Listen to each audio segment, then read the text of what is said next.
Okay, another day, another FPL pod. Jack, how are you today? Josh, great to be back. I'm good, thanks. Yeah, I'm pretty good. Pretty good. How are you doing? You know, pretty ready to talk FPL, eager, hmm lots and lots and lots to talk about. And what?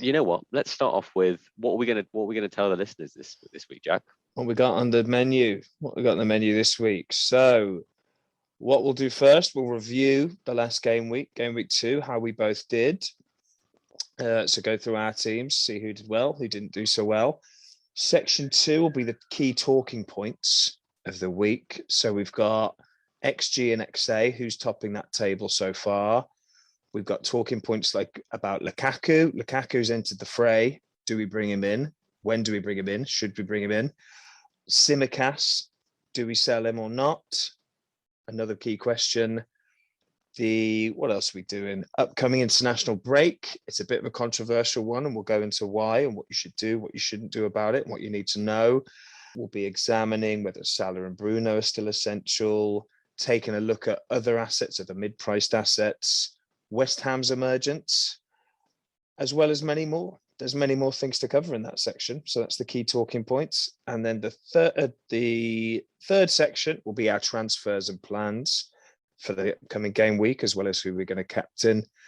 And then finally, we'll take a look at how the algorithm teams got on in game week 2 and what their moves will be for game week 3. So that's what's on the menu. I'm looking forward to this one, Josh. Should be an exciting one.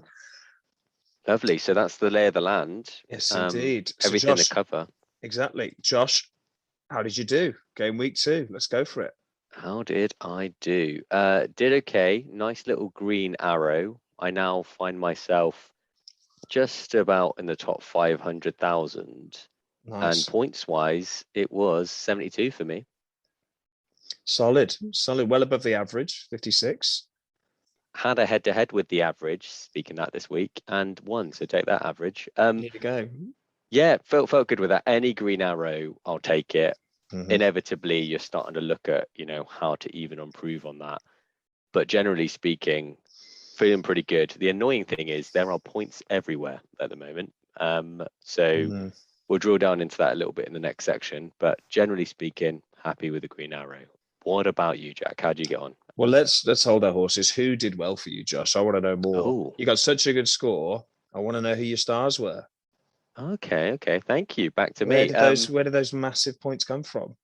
Well, big boys with the double figures, double digit returns were your man Trent Alexander-Arnold, and the double Liverpool defense, including Simicast, to discuss more later on Simicast. But looking back, he did great again.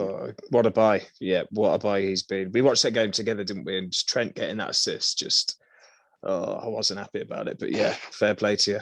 Fair play. Gotta have faith in those Liverpool wing backs. So yeah, both those Liverpool wing backs doing bits, which was lovely. And then right at the end of the game week, Antonio crops up and once again smashes it down. Mate, honestly. With a cardboard cut of himself, just celebrating. So yeah, those were the 3 double digits. My only real blanks was Fernandez with his lowly 1, and Tony, your man Tony, with only 2 points. Everyone else kind of brought something to the table. That's right. So who had you brought in for this week, Josh? Who would you would, because you were thinking of getting rid of Veltman, weren't you? But he's on your bench, I see there. So what was the move you made, or did you roll? A very passive roll. Rolled it. Roly-poly. Cool. Looked at the team, thought, everyone from game week 1 started. Why am I going to replace Veltman when I've got one viable bench spot in Brownhill? Yeah. So I just thought I'd put myself in a better position for this week. Done very well. 72 points with a rolling transfer. You cannot complain, Josh. Done very well. Well, we'll talk about your team later and what you're going to do with it. Discuss those blankers, whether you're going to hold, whether you're going to move. Yeah, but over very to good. You now. Give me the info. What do you get? Over to me. So better than the horror show that was game week 1. Got a lot of flack. Got a lot of flack for that. Deservedly so. Can't complain. So I got 4 points less than you, Josh. So I got 68. So I was generally pleased. I was very pleased before Monday night's game. Very pleased because I think, I was in top 100K at that point. That just shows how much of an impact that West Ham game had, with Benrahma and Antonio, of course, coming up trumps. So yeah, I was on 60. I think it was on like 63 before that game. Ended up on 68, but just those two guys just ruined my rank. Really, they really did. But as I say, in isolation, can't complain too much. Being above the average. So Sanchez got me the 6 points that I bought him in for. That was good. I had Simicast, didn't have Trent, but had Simicast with the lovely 11 points. I thought he was amazing, by the way. I thought he was really good, and I got a feeling. Well, we'll talk about that later, but I've got a feeling he might hold on to his place, but who knows? Ooh, bold yeah, statement. you could tell me more as the Liverpool fan there. Shaw and Kufal. Shaw, despite losing the clean sheet, got the 2 bonus points, which is a real. I mean, that is the definition of bonus. Didn't expect anything there, but thank you very much, Luke. Kufal, the assist. Shame they couldn't hold the clean sheet. Pointless Leicester goal. Greenwood was my highest scorer with 10 points. Bit of a lucky scuff shot to score there. So he's my highest scorer. I captained Salah, 3 points, 6 points. Thanks, Salah. Rafinha with a lovely goal. With 7. Bit of a dud on the transfer. Should have held Mane. Brought Fernandes in by panicking. Fernandes got the 1 point. Mane obviously got 8 points. So a bit of a kick in the teeth there. But I was pleased that Mahrez came on and scored. When I saw he was benched, I was devastated. I really was gutted. I was just hoping for any minutes from him, and then he came on and scored, which is a real bonus. And then Ings and Bamford up front. So Ings with the lovely overhead goal and Bamford with an assist. So not to 68 points. Again, because it ended on the West Ham game, I was pretty gutted. But like if that West Ham game had been the first of the week, I'd have been devastated then. But then if I'd got these 68 points after that, I would have been happy. So it's just a bit of a mental thing of the last game kicks you in the teeth. So you think you've had a bad week, but actually you haven't, that kind of weird mental bias. Yeah, you're watching yourself tick down the mini league as everyone else piles in with their late points. Exactly. When you lock in the points and then drop, it's a bit of a killer, isn't it? But yeah, can't complain. Above the average, 12 points above the average. I can't complain at all. I'd take that every week. So yeah, onwards and upwards. So I'm sensing, Jack, that there's a kind of happiness at the Green Arrow, but a general discontent with your team. Yeah, so I'm there is, sensing Josh. Changes that you want to make. There are changes, but we'll come on to that in part 3, won't we? And I'll let you know. Indeed. So should we, after reviewing our teams now, should we take a little break? Yeah. And then we'll come back and let's look forward, focus on the future positives. Sure. Forget that week. Done.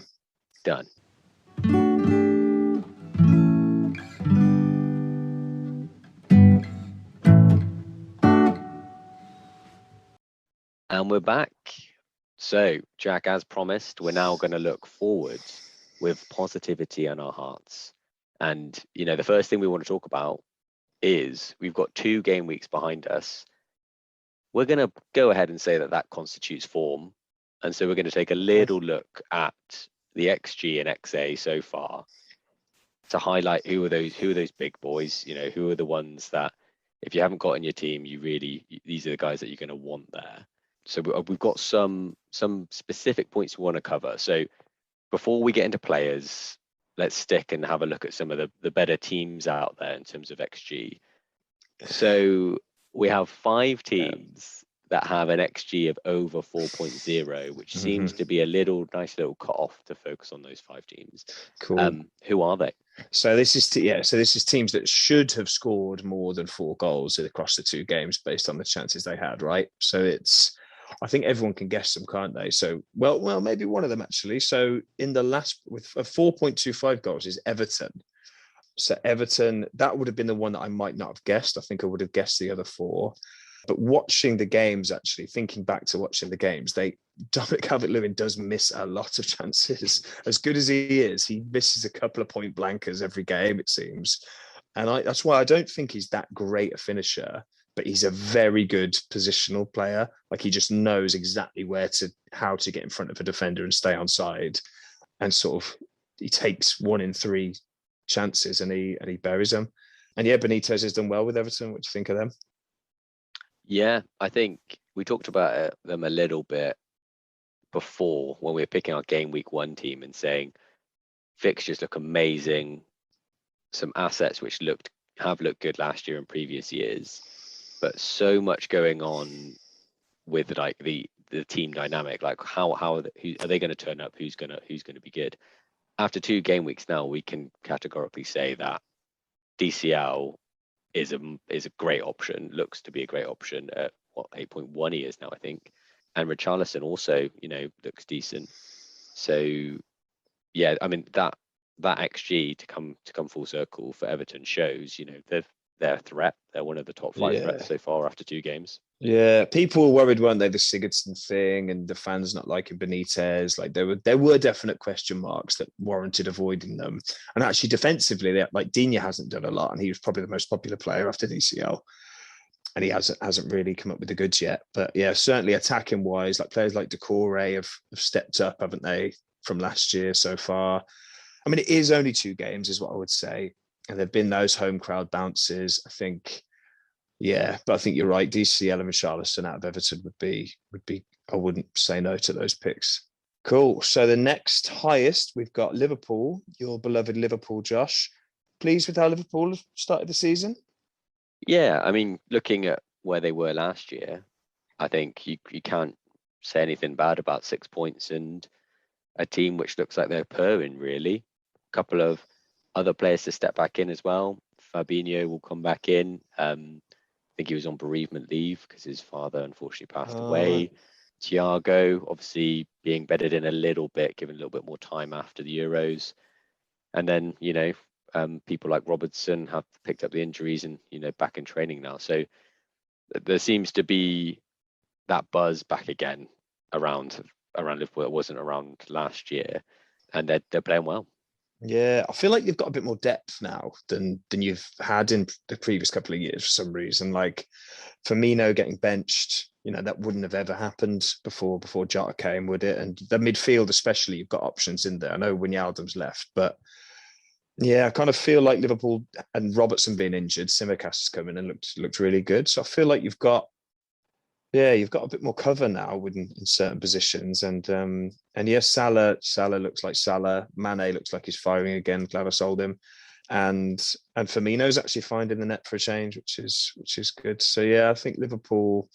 Would you recommend doubling up on their attack, or do you still think Salah plus 2 defenders or plus a defender is the way to go? Tricky. I think the biggest question mark would be who are you tripling up with? So everyone's got Salah. Most people have got Salah. Behind him, most people want Trent, obviously. So you're looking at who's the next best option, and so far it's been Jota, you would say. But knocking on that door, knocking on that door is Firmino. I mean, Firmino's not going to be benched every game, is it? It's just not going to happen. So surely it's Jota that comes out of that.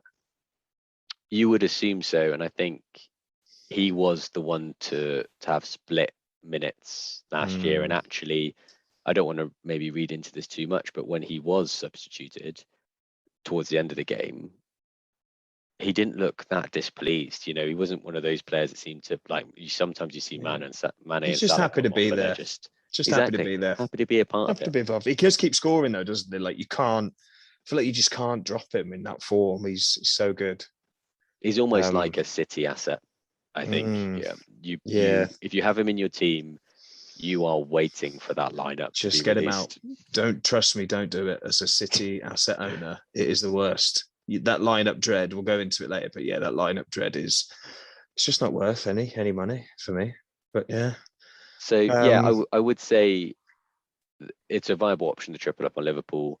The $1 million question is, who is that third person? Because Mane's not worth the money, I don't think, yet, until he really hits a vein of form. So yeah, no one stand out to be the third option. If Tsimikas, to be discussed later on, if Tsimikas really gets, replaced by Robbo as soon as he steps in. Yeah. I mean, I think we covered everything Liverpool there. Yeah, they're performing as I thought they would. Amongst the top for XG. It's no surprise to see them there, I don't think. So next up in third place is City. Obviously battered Norwich after a bit of a tepid first game. 4.55 XG. They've scored 5, so that's pretty accurate. Let me jump in here because this is the hard question. Yeah. Who would you have from City? Nobody. Just fuck them. Nobody. Honestly, just don't go. I mean, if I had to have one City player, maybe Diaz or Grealish. But I think even with Grealish, you just don't know what the lineup's going to be, do you? I've got Mahrez. Yes, he came on and scored, but it was just awful. Waiting for the lineup. Like when you click on that lineup picture, City lineup released, you click on that picture of there's always one player standing there, isn't there, with the rest of the team. And you're just scouring around for your player and you miss him the first time. You go back up hoping you missed him and he's still not there. It's just, So you just can't, even with form, like Jesus played really well, didn't he, the other day on the wing as well. So that's now another winger that can rotate. But he played so well. Pep said he played really well. I wouldn't put money on him starting next game. Means nothing. Means nothing. Those comments. It means nothing. Grealish, the £100 million man. Yes, he started 2, got a fluky goal. Will he start again? Don't know. Ferran Torres, maybe the only out-and-out striker now. Will he even start? Nobody knows. So I think as great as they are, for your own sanity, avoid. Yes, if you've managed to get a start from the player you've got, amazing. But you're just not guaranteed it unless you've got Edison. And there are definitely better options than Edison. So, do you agree with avoid?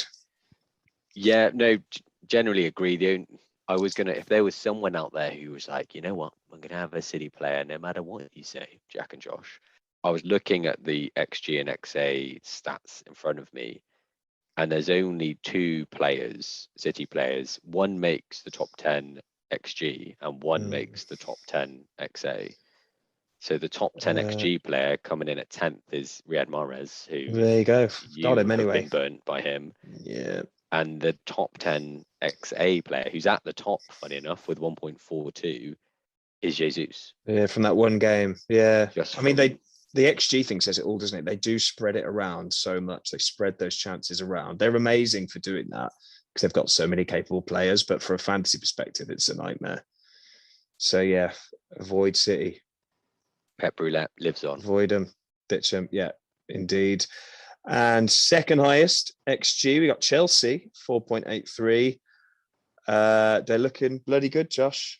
Yeah, everyone is looking with green, envious eyes at the massive, beastly figure that is Romelu Lukaku. Yeah, he's phenomenal, isn't he? Yeah. He just dominated that Arsenal defence. He did.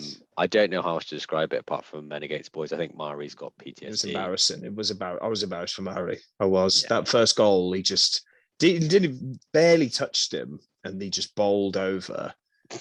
He looked like it did look like how I would look playing in a Premier League game against strikers of the Premier League. Like, it was sad to see, wasn't it?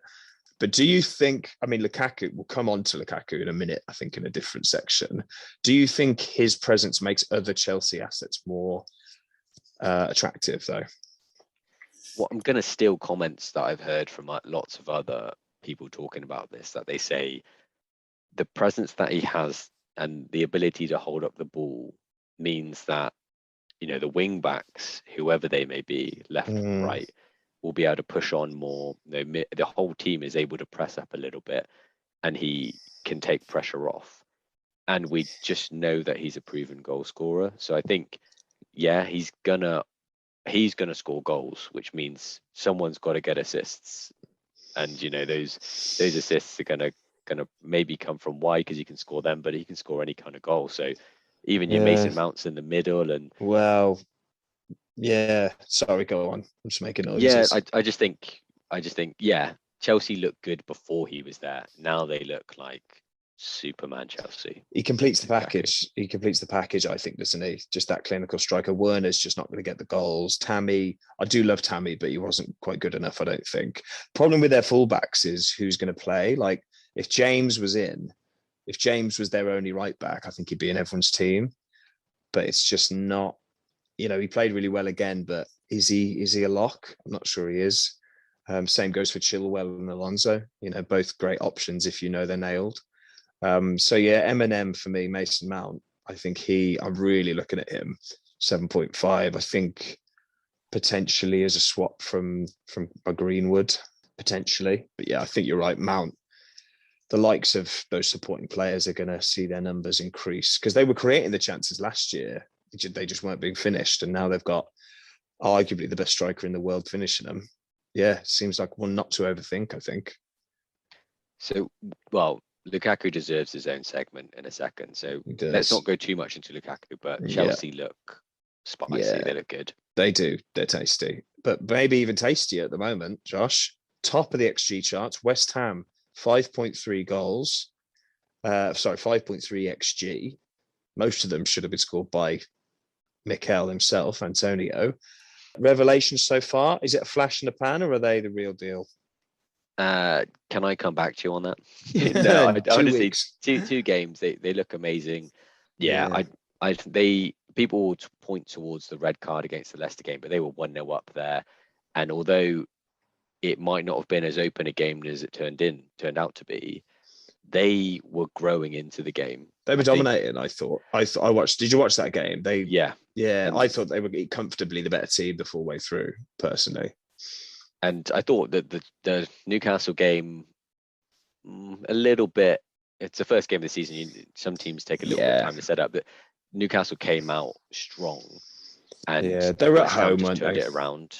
Yeah. So I think they've two very different games, but they look like a team on form. Yeah, I think they've just got they do. Antonio, I mean, what can you say? Absolutely on fire. I feel like an absolute mug for not owning him. He's incredible, and I do think, like, obviously Benrahma's getting a lot of plaudits, but Fornals, I think, playing in that 10 role just looks. No one's talking about Fornals, but he looks quality. I think really good, really well taken goal, and just a quality player. And yeah, Cresswell, Rice, they're all good, aren't they? They really are good, and be interesting if they can keep it up. I'm just that Antonio. He does get injuries, doesn't he? That's the only thing. And without him there at that focal point, who have they really got to step in to take up that role? I'm not too sure. But while they're fit and firing, it's hats off to them. I mean, Crystal Palace at home up next. That's Southampton away. The tasty United fixtures. At home, then Leeds, and then Brentford. Even if they just ride this form for the next 3 or 4 game weeks, you could find yourself quite behind if you don't get on the Hammers wagon. Yeah. Antonio's a must own, in my opinion. I think you just got to get him in no matter where you are right now. If you don't have Antonio, find a way. You need to find a way. Would you agree? Massively. He's locked in. I already have him, but he's not going anywhere. Yeah. The one of the questions I had jotted down here, we can cover it now, is how far do you go with the Hammers at this point? Do you triple? See, no problem with tripling. It's fine, but I don't think it's essential to triple. I think Benrahma his price is brilliant for what he is. He's great value, but I wouldn't call Benrahma essential. I'd call Antonio essential. I think the form he's in, he could wreck your game week. He really can if you don't have him. Benrahma, brilliant for his price. The best value player in the game, probably Benrahma, but I wouldn't sort of break your team to bring him in. And defensively, again, they're fine. I'm really happy having Kufal. But again, it's not like, take the hit to get Kufal. That would be my view. So if you have 3, keep riding with 3. If you don't have 3, don't sweat not having 3. Sweat not having Antonio would be my thoughts. What do you reckon? I'm a 3-er. I'm a triple, I think. You think go big? I just think I agree with the comments that maybe the only essential one is Antonio. But given their price points, I just think ride the wave. they're cheaper than Rafinha. Like they're cheaper than Greenwood. They're cheaper than Pogba. They're quite considerably cheaper than Pogba now. He's like, what, 7.7, isn't he? So, you're looking at 6.2 for Benrahma even after a double price rise. Still great value, yeah. I'm looking at my own team here. Apart from Brownhill, who is my enabler, he'd be the next cheapest midfielder. Yeah. And he's doing bits like. So question for you then, if you're in my shoes, only Kufal in the team, would you think I should take a hit to get Antonio and Benrahma in for next week? If you were me there. The old hit strategy. We're told time and time again to never take a hit. Screw those people, Josh. It never works out. I love it.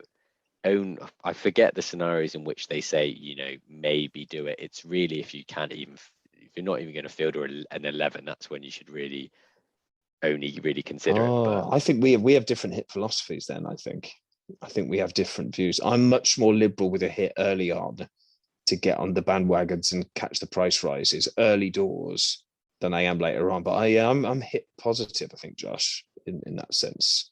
But I think that speaks to, I think you're a more cautious manager, to your credit, than I am, maybe.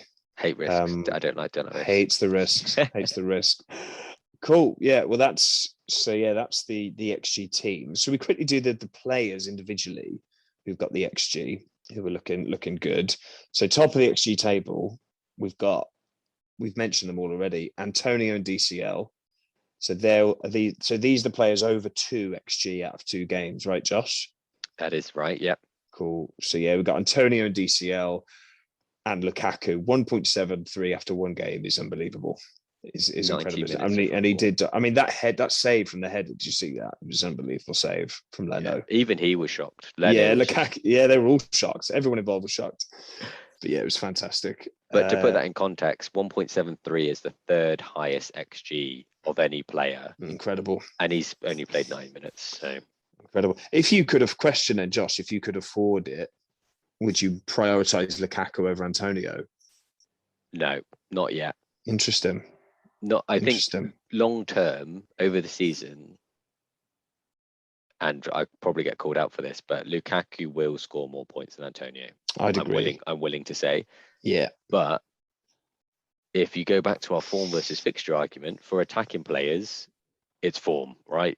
Generally speaking, we want to ride them when they're on good form. Antonio is on blistering hot form right now. He is, but is Lukaku not on hot form if he got 1.73 over 1 game? Very, very true. It comes back to the point that we're dealing with probably the 2 hottest properties. So there's probably not much between them anyway. If you could have one, if I'd have to pick one right now, I'd go with Antonio personally, just because he's cheaper. He's probably going to take less to get into your team. You're not going to have to really shoehorn him in. And Crystal Palace at home next. Yeah, the fixtures are. I know we did say the fixtures. The evidence shows that the fixtures are less important for attacking players, but when they're that good, and I think Lukaku's next couple aren't that great, are they? I think Liverpool he's got. Way, yeah, I wouldn't be rushing. I'm certainly not rushing to get Lukaku in, as I'm sure you're not either. Partly the price and partly the fixtures, but I do wonder if Lukaku in like magical land was the same price as Antonio now, which one I'd go for. I do wonder that. That'd be a tough one, I think. If he was the same price, I'd probably go Lukaku. Yeah, I think I'm the same. Just because he plays there's a better 4 million differences there in price. It's huge. It's a different ballpark, isn't it? So yeah, and then DCL. People aren't, I think because of Antonio, I think people aren't talking about Calvert-Lewin as much, but he's a similar player, I think, in that he gets in those point blank ranges, 6-yard box ranges and bangs them in. He's certainly someone on my watch list, certainly. I just went for the wrong ones. I got Bamford and Ings. I know Ings has scored 2, but I wish I had Antonio and DCL basically in their place. The good thing is Ings is still returned, but yeah, Bammy is on ice ice at the moment, isn't he? Bambi on ice, Bamfy on ice. He really is. That was good. Was that deliberate for you? That was good. No, it wasn't at all. You turned it That into was a really good one. clever. I thought you made that. That was good. Yeah, I mean, it's 4-3-3 the answer, Josh, to get all these great strikers in. What's going on? It feels like there's a lot of good option strikers out there at some pretty tasty price points. For sure. So I would be inclined to go that way. The only problem that I've got personally, and if your team's set up the same way, you'd have the same problem, is I went midfield heavy at game week 1. So it's quite a shuffle. It always is, isn't it? Because I'm currently sat on Antonio and Tony up front. And Tony. Obafemi. So to bring Tony and Obafemi up to, your Calvert-Lewins, or your maybe even like your Ingses, that, or even, and Lukaku is a might as well be the moon to me at the moment. So it's it's a big change for me to do that. Whereas Bamford to DCL for you is not too difficult. I know, very true. Very true. But I want that 4-3-3, I think I do. I think at the moment 4-3-3 is the best currently. It all changes, doesn't it? It's so easy to get sucked into just 2 weeks worth of data and tear up your team. Whereas next week, look what happened first week. Salah and Bruno, massive haul. Both blank this week. And I'm seeing people on Twitter saying, Bruno's not in form. Like, he scored a hat-trick 2 weeks ago. How is that not form? Yeah. Salah, very unlucky I guess he was arguably marginally offside, but he didn't need to be offside to score the goal, did he? Was the point of that goal. Like, it's not like being offside made him score the goal. Still put it in the net, though. He still put it in the net, and he still looked lively the whole game, I thought. So definitely not worried about either of those two. I still think they're the two most essential players in the game, if you can have them.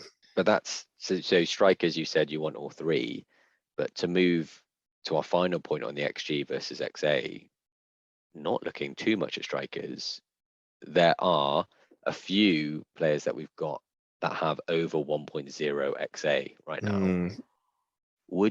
Can I interest you in any of the following? Yeah. A Jesus, a Mount, a TAA Trent, or a Richarlison? You can interest me, Josh, in a Mount for sure. I'll take one Mount, please. Mount, if I was wildcarding now, Mount would 100% be in. I think he was great. And I think he's like just that non-glamorous player that people don't like, I think, but he is very good. Like, creates loads of chances. I think he created the most chances last season. Now with Lukaku spearheading there, I think he's a brilliant value at 7.5. And he knows where the goal is as well. He can get a goal too. Jesus, we've talked about City. Just stay away from him. Trent, it's a weird one with Trent. I sort of made my bed and said I'm not going to get him just because of the price, so I can afford more expensive striker options. If you've got him, he's class. He's I think he's now created the most chances so far in the 2 games. The only thing I would say is I don't think Liverpool are going to keep as many clean sheets this year, even in that game. But they should have conceded at the end if it wasn't for Alisson. Alisson made some amazing saves at the end. And I just don't feel like they're quite that solid rock at the back they were a couple of years ago. Yet, anyway. Maybe it's VVD needs some time. So I don't have the fear with Trent that I do with the other premiums, some of the other premiums, and Antonio now. So I'm not sweating on Trent so much. And Richarlison, nah. Oh, yeah. I'm surprised. I thought I might be able to tempt you. The problem with Jesus and Richarlison is they're strikers, and I just think that's such a hot spot to take up with an assister. It's not worth that spot take up. That's just my view. And he's quite expensive, isn't he, Richarlison? Is he 8.5? He's 7.5. He might be 7.6 Take it back now. Give me Richarlison. He's cheap. My follow-up question was going to be, he's cheaper than DCL. Yeah, I just think DCL is in that 6-yard box on the end of everything. And on Richarlison. And, Pens is another massive one. You're right. Exactly, man. What about you, Jesus, Mount? You've got Trent, Jesus and Mount. How do you feel about them?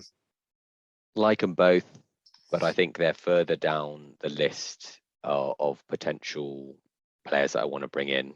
They're just behind the kind of next immediate transfers for me. I've got my eye on a third West Ham player next, I think, to kind of switch up that midfield. Yeah, you want that triple. I think I know who you're going to get as well. Oh. I can hazard a guess. Cool. Well, thanks, Josh. That was good. So we covered who the hot teams and hot players are really in terms of XG and XA, raw numbers. Dedicated next question. When do we bring Lukaku in? Do we bring him in? How do we bring him in? Discuss. What do you reckon? Oh, very good questions. Oh man. Do we want him? Yes. Do you want to bring him in? Yes. How do we bring him in and when? You'll probably hear a million different answers to that question, right? So for me personally, now is too soon for me because I've got to maneuver a lot. I think I said in the last bit, I've got to maneuver a lot of cash around to get a striker who isn't Antonio up to 11.5. And Tony's the next for me, so that's 6.5. So that's a big shift. So immediately it's going to be after the international break. And maybe that's a good thing because if you're going to make some quite big changes, you want to know what's happening with that bit of a break in the season. So I would say I'm probably looking at a little bit further into the, getting into the first quarter of the season before I'm able to bring him in, if I'm honest. The worry is, they've got City in game week, Tottenham at game week 5, City at game week 6. Yeah, it's not the best run. I'm glad it's not a great run as well because it makes you less worried about not having him. I think I've heard two good arguments for for bringing him in now, and it's that by the end of the international break, he could be 12 million, and that Chelsea fixtures don't really apply. They can score against anyone. I think those are two good arguments to bring him in now. But on the whole, I agree with you in that it's not fully worth it yet because not loads of people have him yet, so he can't really hurt your rank that badly. And he's just, the price is crazy. The price is just, as you say, very, very difficult to up a striker because so few people had Kane at the start of the season. It's not a straight swap. You can't really do it in a straight swap, but you either have to spend 2 transfers to do it or take the hit. Or wild card. Would you wild card for Lukaku? Yeah, not purely for a Lukaku. I wouldn't, much as I love him. Yeah, and then the other big news, obviously, today is Harry Kane. He said he's staying now. What are your thoughts there? Is it a wait and see, or would you advise someone bringing him in? I would want Lukaku before I want Kane. Yeah, I agree. So if we're waiting to bring Lukaku in, then sorry, Harry, you're waiting even longer. And me personally, I kind of know I have in my head the route to Lukaku, but it involves getting rid of Son. And, next fixture for them is Watford at home. So I'll be keeping Son for that fixture at least. Keep the Son. And that's the kind of stepwise planning that I've got. But so let me pitch it to you this way. I've kind of said that we both want him, but we need to figure out, at what point do you pick him over certain other players in your team? So would you bring him in over Salah or Bruno, the category 1 mids? No, I wouldn't. No, I think Salah and Bruno are undroppable to me. I think they are better to have now. That was a very quick decision. I thought you would stew on that a little bit. No, I'm not stewing. I think, would love to have, I mean, all 3. I do think there's ways you can get all 3, but it would take a wild card. A lot of shifting around. A lot of shifties, yeah. I think it would.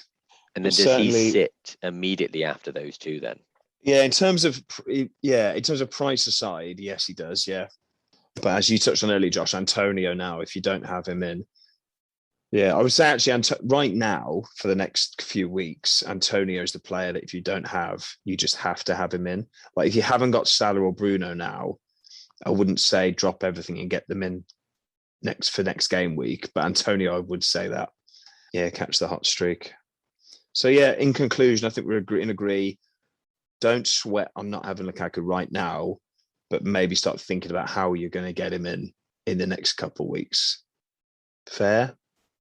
Perfect. That is the exact just summary. Cut the rest of that chat and we'll just say that. Just say that one line. It's because that's my exact plan. You described my plan, so I'm very happy. All our plans, good.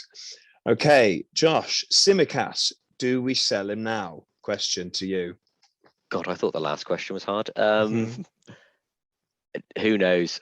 Personally, I'm keeping him for game week 3, just to test those waters. And the reason being is because he looked so good in that last game. Are you starting him against Chelsea? Yeah, you are. Interesting. I think that if you're going to keep him, you have to have the confidence that he's going to play. Otherwise, he goes on the bench. And for me, the players on my bench that I've got, I'm not really happy with starting them over him as a potential option. I think you're right. I think I'm worried that Liverpool will concede against Chelsea. So really, he's in there for potential attacking returns. But he got an assist. He takes corners from that side, which Robbo does. So it looks like he's basically been told to do everything that Robbo does. Yeah, he does like a carbon copy, doesn't he? In the last game, will he start though? Is Robbo not fit again? Robbo, like the loser that I am, I've watched the inside training videos. Nice. How's he looking? Limping? He's there and he's involved in full training by the looks of it.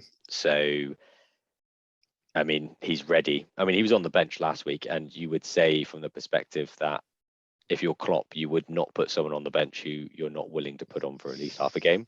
Yeah. You just don't need to do it with the squad that Liverpool have got. So he was ready to start a game, I think. So it is a flip of a coin who can get into the head of Klopp as to what he will do. Some people were reading into the fact that Simicast was taken off in front of the Kop last week, as that was maybe his hurrah. Farewell. As to, well done, you've played a great 2 games. See you never. But he looked knackered at that point, and he'd just taken a knock beforehand. Not injured, but he'd been clattered a couple of times. I think he just needed fresh legs at that point. Yeah.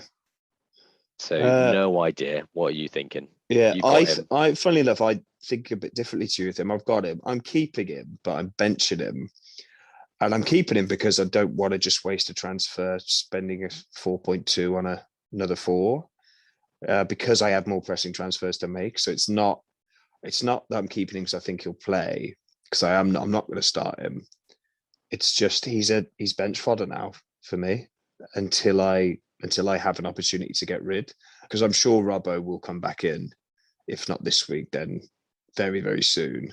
And because the fixture's not that great, I think I can afford to just let him stay third on the bench. And I've got Ayling, I think I can play instead, who I don't mind playing. Yeah, so for that reason, I'd keep, and I'd advise that my advice to you all would be, if you have him, don't burn the transfer on him now. If you've got the luxury, if you don't have any pressing transfers, roll with 2 over the next international break. Don't sell him, would be my tip. But if you do sell him, yeah, if you do sell him, buy Livramento. Yeah, buy Livramento if you do sell him. Oh, yeah, I guess that's a similar price point. If you wanted to go a little bit higher to a 4.5, who would you recommend? Oh, there's loads, aren't there? Yeah, there are loads. That is tough. So I kind of jumped that one on you. Yeah, that is a tough one, actually. There's quite a few. I've got Ayling as mine. Duffy, is he a 4.5? He's cheaper, I think, isn't he? Is he a 4.0?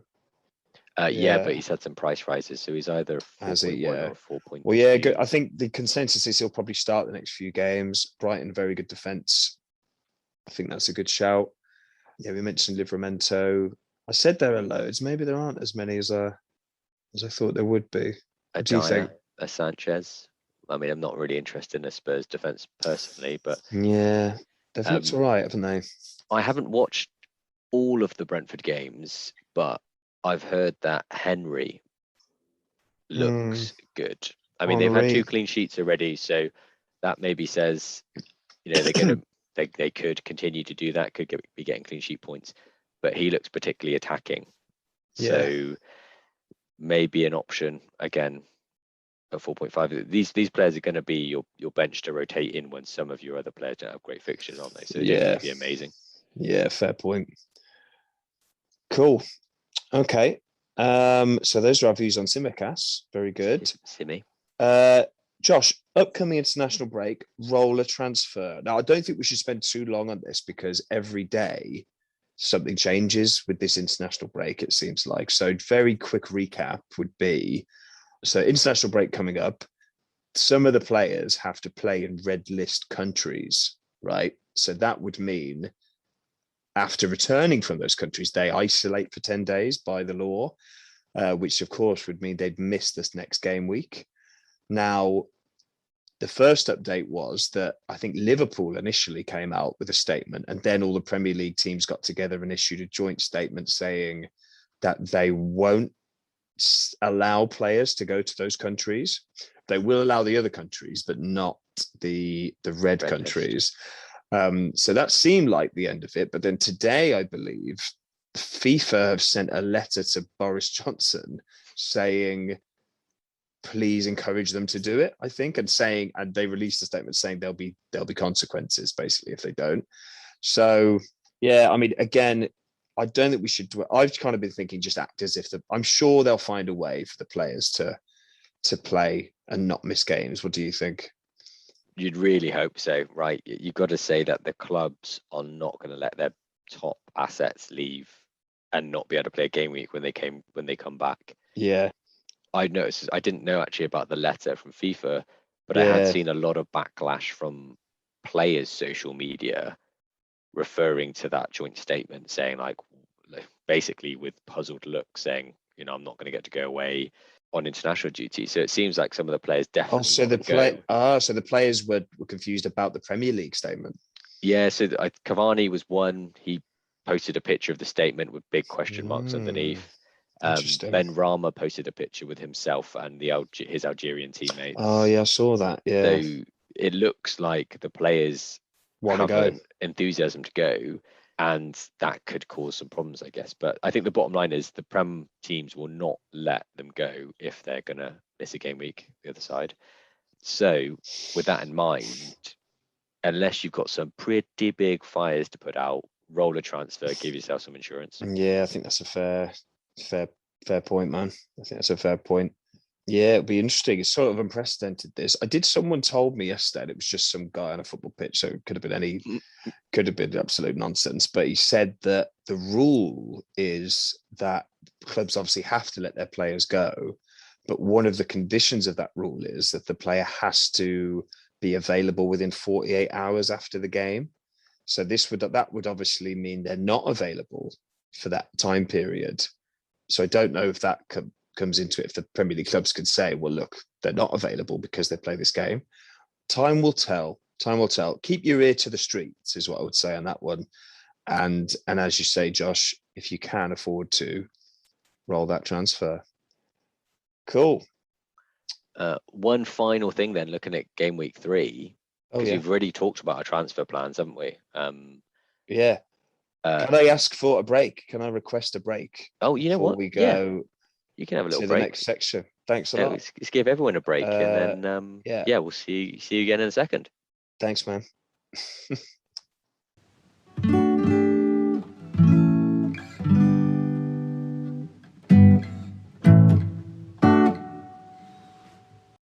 And we're back. Good little break, Jack. How's that? Yeah, nice really water? Enjoyable. Yep, lovely. Thank you. Feeling liquefied. Refreshed. You look well refreshed. Cheers. So in this final section, we're going to cover a little insight into our transfer plans, what we're going to make, what transfers we're going to make ourselves, captaincy ideas, and then what everyone's waiting for, and I'm waiting for, is how do the algorithm teams do? Oh yeah. And what's coming in with their transfers for next week? Big week for those boys. Yeah. Good. Kick us off, Jack. What's in your mind transfer wise for game week 3? It's a dilemma for me, Josh, and I'm still not decided. I've still not decided what I could do. So I'd love to hear your thoughts, Josh, on what the fuck I should do.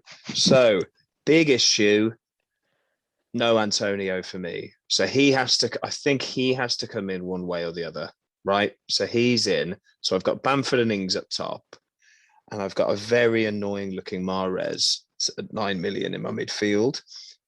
Is Mahrez going to start versus Arsenal? I don't think he is.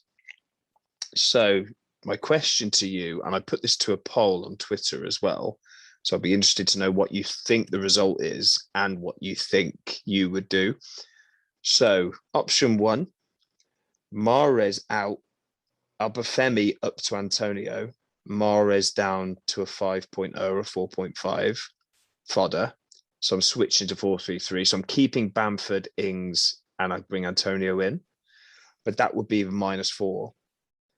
Or do I go straight swap a Bamford or an Ings to Antonio and leave it there and risk Mahrez playing for Arsenal? So the way I pitched it on Twitter is, and it's a kind of a twisty way, but I put Mahrez plus 4 points versus Arsenal, or Bamford versus Burnley. Who would you rather have? Wow. Well, first and foremost, I'm not a fan of a burn. You hate the burn. Anyway. You do hate the burn. So, but I appreciate there's one other piece of information I need to know, and that is, if you keep Mahrez, who's coming off the bench if he doesn't play? Well, that's part of the problem, and part of the beauty of taking the hit would mean I have better cover on the bench. So if Mahrez doesn't play, first is Tsimikas, an injured Ben White, and then a non-playing Obafemi. So I'd be relying on Tsimikas, and he's not a sure thing at all, is he? So it's potentially a 0-pointer for Mahrez if I keep him. Well, so given the fact that you don't have any active cover, I think you've got to switch him down, burn the Mahrez, 4, yeah, burn the 4, and then that enables you to make the change. Yeah. So if I had someone on the bench who would guarantee 2 or potentially more, I wouldn't burn. I'd keep Mahrez, risk it, and then do probably Bamford to I say Bamford immediately. We should go Bamford or Ings. Yeah, it's tricky. They've both got Brentford and Burnley respectively. So that's why I'm loath to remove them. But yeah, would you go Bamford or Ings? Is my Villa bias hurting me there? No, I don't think there's much between them. I think Ings is the better finisher. He's obviously got the more points so far, but from last season, Leeds were the better team, or in terms of output of the strikers, like forward output. And then the one thing is the kind of kicker is the fixtures. So Leeds, Burnley, Liverpool, Newcastle, West Ham, Watford, Villa, Brentford, Chelsea, Everton, United, Spurs. Sorry, I lost you midway through the list. What was that a list of? So Leeds have got, in order of their next fixtures. Okay. I've got Burnley, Liverpool, Newcastle, West Ham, Watford. Bammy is going to get some points there. Yeah. Villa looking dicey. Yeah. Brentford, then Chelsea, then Everton, then Manchester United, then Spurs. It's not a good September for us, is it? But yeah, I don't know. And that's quite a few weeks. That's 4 weeks. It is. Weeks that's a long way ahead. And then a potential next change might be a Calvert-Lewin in for one of those two anyway. So I'm not too worried about looking super ahead with them. It's more the upcoming couple of weeks. And then the third unspoken option is leave it all and roll the transfer for this international break, which is on my mind. The killer is Antonio's going up in price a lot as we go. So it's the more I wait, the less value I have. So I'm in a pickle. Yeah, I am in a pickle. The poll interestingly said I should keep Mahrez and ditch Bamford. So 60%, 40%. So interesting. But I'm gonna wait. It would have been for that if Jesus didn't play so well. Yeah, so annoying. Why is he now a winger? I mean, Man City, team with 9 wingers, no strikers. The one striker they have decides to become a winger. Another winger. Bizarre. And he looks decent. Yeah, it looks great. Yeah, and Mahrez was benched last game, and I don't know. I could go on and on. So I guess to answer your question, now we've had a chance to look at it. I'd keep Bammy, change Ings to Antonio. Cool. The other nice thing I like, the other thing I like about the hit for Mahrez is I'd bring in Norgard. Oh, hello. Of Brentford, and we'll go into this a little bit in the algos, but no one's mentioned him ever once, and I think he's definitely top 10 for XG. Yeah, he's up there for XG. He's and fifth. No one has really mentioned him. Yeah, right. So I'm going to bring him in, sure, at 5 million. Great bench warmer, could bang in the goals for me. Who knows? So yeah, I like that. He's on. He'll make my bench stronger. I'd get Antonio in. I'd get rid of the Man City headache. There's a lot of pluses. So I think that is where I'm leaning with my transfers. Sorry, that was a really long section on me. You needed transfers. to talk it through. This is I what we're here did. for. You know, it really does help if you speak it. You kind of come to the conclusion, don't you? That's definitely a thing. But enough about my problems, Josh. Let's talk about your much better team. What are you thinking?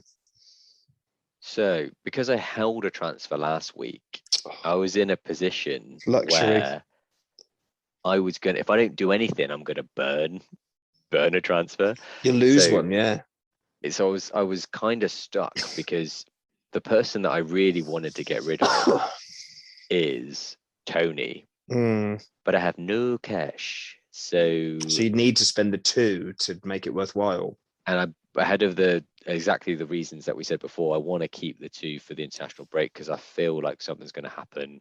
People get injured or whatever, and I might need some flexibility there. Tricky. So there were 2 other things. One, I downgrade Son to someone to free up cash in anticipation of Lukaku. So just make a move in anticipation, but Son's got a good fixture. So, and potential captaincy for this next game week. So they've got Watford at home. It's a great captaincy shout, that, yeah. So, I mean, for me, I need to keep him for that 1 week because it looks like he could do bits and then, maneuver that. So Tony was a no-go for cash. Son, want to keep him for this game week, which left me to Veltman, the bane of my life for the 2 game weeks so far.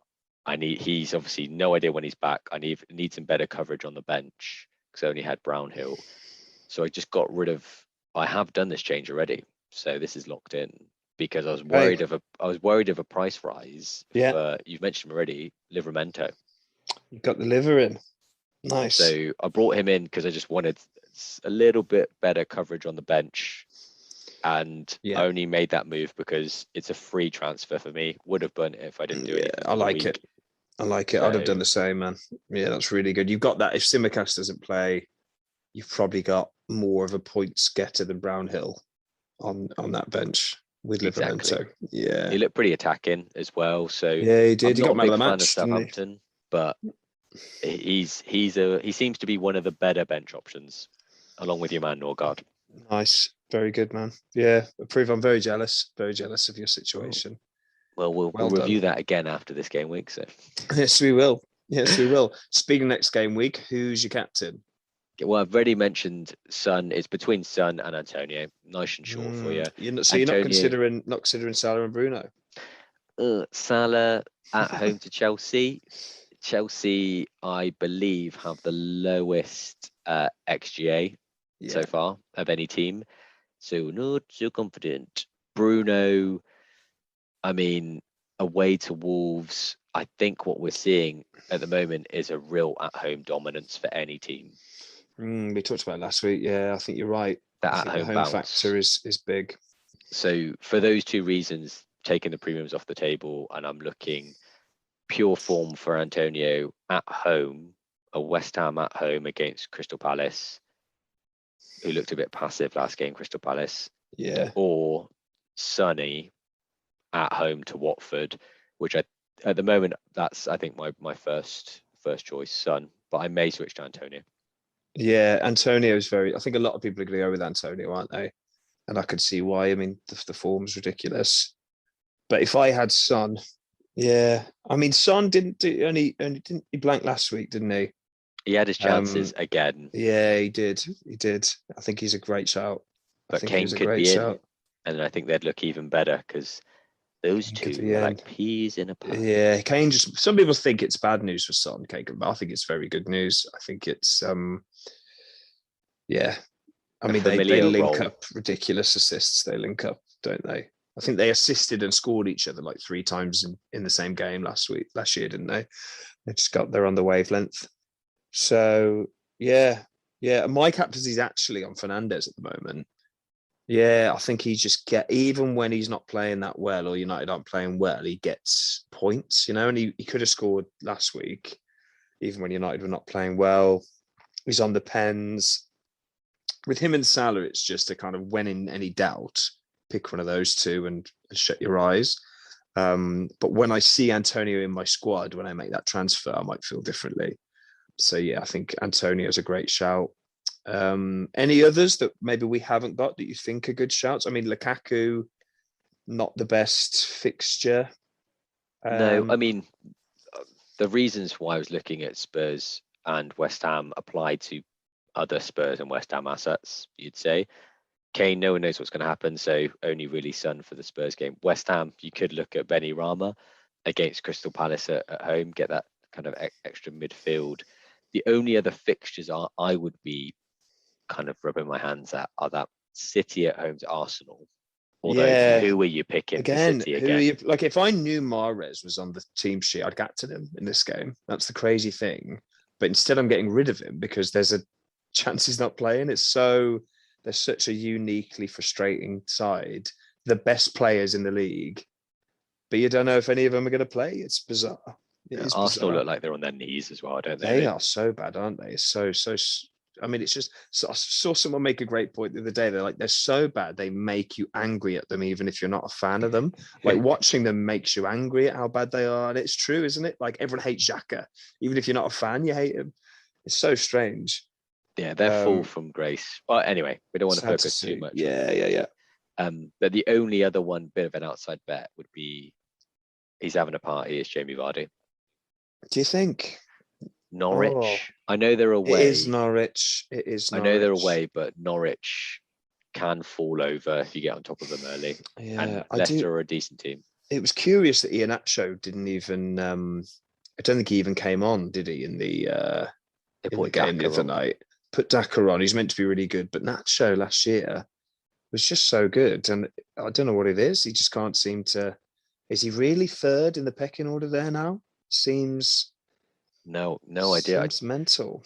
I think it will be interesting because I don't know if the Perez red card suspension will have come in time for that game, so he'll be forced to deviate from what he did last week anyway. I mean, yeah, that's very true. I mean, Perez he's done it before. I don't know how Perez is starting there. Yeah, we're going to do it. But yeah. I mean, you'd think Iheanacho has to get some minutes soon. Would be my guess, but who knows, man? Yeah, Vardy. I think he's lost a bit of something. Does anyone have him? Yeah, he's 10 million's a lot, isn't it, for him? A lot better assets. But yeah, I mean, I think we've covered the bases there. It'll be a very broad week for captains, I think, won't it? I think because Salah and Bruno are not looking that tempting this week. I think and because there's going to be some interesting ones. They don't seem quite so fixture proof, even though we're basing that on one game. I know that's the crazy thing in my mind. I'm like, Bruno scored a hat trick literally 2 weeks ago, and people were saying he's not on form, but I think he kind of is on form. The same with Salah. So, like, I wonder if these fixtures had been game week 1. I kind of think we'd have all captained Bruno. So that's kind of what I'm thinking here. But Antonio gets Palace. You know, the eye just gets drawn there, doesn't it? But we'll see. I do wonder, though. Before I was thinking of bringing him in, I was like, and you always think, don't you, of the whole, as soon as I bring him in, he's going to get injured or whatever. But injuries aside, I remember when Vardy was going for that record. Do you remember he was going for the consecutive games scored in record? I think it was like 11 or something ridiculous he ended up getting the year Leicester won the league. And he scored, kept scoring, kept getting close to the record, hit the record. And then I don't think he scored for another 3 games because he just got over that line. And now Antonio has broken West Ham's record. Part of me just thinks, is he just got there now? He's got the cardboard cut out and he's not going to score again. You know what I mean? Like, I don't know. It's just the paranoid in me. But well, we don't know what motivates them, do we? So I know what you mean. Like, maybe that will impact one player. What I would say to that is the rest of the team who also look on fire aren't suddenly going to all stop playing as well. So even if he loses 10% motivation, the rest of the team are playing so well against the Palace, who still look like they're trying to find their identity under Vieira. Yeah. Like they should, I don't want to say it, but they should smash them. It's Palace, isn't it? Yeah, they should do. They really should. They've lost that Hodgson grit, haven't they? Yeah. So I think Vieira could be struggling with Palace. Yeah, not even they're a team that just don't enter my thoughts ever. With FPL now, Palace. They're just in that category. Yeah, Zaha's not even there now. No, what a shame that is. Yeah, hell of a player on his day. But yeah, great. So captaincies, I think we've and done we're done. that one. We've covered everyone of note, hopefully. Yes. But now, Jack, your time to shine. Cool. We all want to update Algo teams. Hit us. The main event. Good. So as a quick reminder, we're also running a couple of other algorithm-based teams for a couple of friends of ours who've kindly given us their accounts. One of which we've got the XG11. So that's a team with transfers and picks based purely on XG data. And then we've got Differential United, which is only allowed to have players with under 5% ownership. So they're only allowed to bring the players in if they're under 5%. If they go over while they have them, it's fine. Bring them in under 5%. So starting with the XG11, 82 points, Josh, this week for the XG11, bringing them to a total of 161. So doing a lot better than my own They're team. smashing it. They're smashing it. 82 is huge this week. So a big reason for that was our friend Antonio. So he was the guy that was brought in last week based on having the highest XG and captain for 32 points. Brilliant from him. But a few of the XG merchants really came in, really. So more pay, notoriously bad for missing chances last year, but high on XG, got a goal with the 6 points. El Ghazi, our friend, stepped up and took a penalty, I believe. I think remember that right? I should remember that right. Yeah, going crazy. Yeah, took a penalty, got the goal. We had Simicast at the back. We had Konza at the back with 6 points. Allison in goal on there because the XG of his goal with 8 points. He's staying there forever now. Staying there forever. Exactly. So really good all-round performance for the XG11 with 82 points. So the transfer that's been made for them is, I've mentioned him already, we've brought in Norgard. So we've brought in Norgard for, and I've made the transfer. I'm just seeing, can I see the transfers? Is that Brownhill? Can you see the transfer history? Yeah. Yeah, it would have been Brownhill. Yeah. So there's a few high performers on the XG. So Calvert-Lewin is up there, as we know, but the strikers are doing well enough to warrant staying there. And I think getting Norwood in for Brownhill was the best move that this team could have made at this point. So yeah, so Norwood has come in and we'll see how he does in the next game week, see if it can build on that 82 points. I mean, as you said, Norgard is 5th in the XG. So you're right. He deserves to be there. He deserves to be there. So Norgard is in. Moving on to Differential United. These guys, not the best week for Differential boys, I'm afraid. So 40 points, so 16 below the average. The only real good story was the Mane captaincy, 16 points there. Sterling got 6 points, but the rest did not have a good time. Jimenez, Werner, Maximan, Bowen, Pepe, Aarons and Lowton all blanking. Alonso got 6 points, so not a great week at all for them. So the transfer made for this one, and this guy was just on the cusp, I believe, of being over 5%, but he is in, and that is, we've ditched Werner. So Werner's out now, too expensive for what he is, still under 5% now, but now Lukaku's there. I think Werner will be a very bit part player now and will come on and will play off the wing for Chelsea. So we've got rid of Werner. We've brought in Southampton's Armstrong. Had a couple of, I want to say good chances, but let's call them sitters. Yeah, I mean, he has scored one in his first game, and he had a couple, as you say, had a couple of sitters, but he's looking lively and looking like a typical Southampton, really good under the radar purchase. So Armstrong comes in, and hopefully the Differential United can have a better week. They did have Dele Alli on the bench, I should say, with 9 points, so that was unlucky. Yeah, but so far the XG11 well outperforming Differential United after the second game week. Well, I mean, there's almost a lesson there. Only 2 game weeks so far, but Differential's not the way. So far, it seems that way, Josh. With the differentials for a reason, you might say. Trust in the XG. All hail the XG. All hail XG so far. You're beating the XG 11, though, Josh. Fair play to you. Take that XG. I believe. Yeah. I'm not going to say it because I'm kind of scared of them. It's a hell of a week last week, man. It really was. Cool. And that's the update for the algorithms. And that brings us to a close, Josh, I think. That does bring us to a close. All right. So, yeah, I guess we'll be in touch after game week 3. Lot to talk about before the international break. Yeah. Good luck with your game weeks, everyone. Good luck, everyone. All right. Adios. Adios. Take care.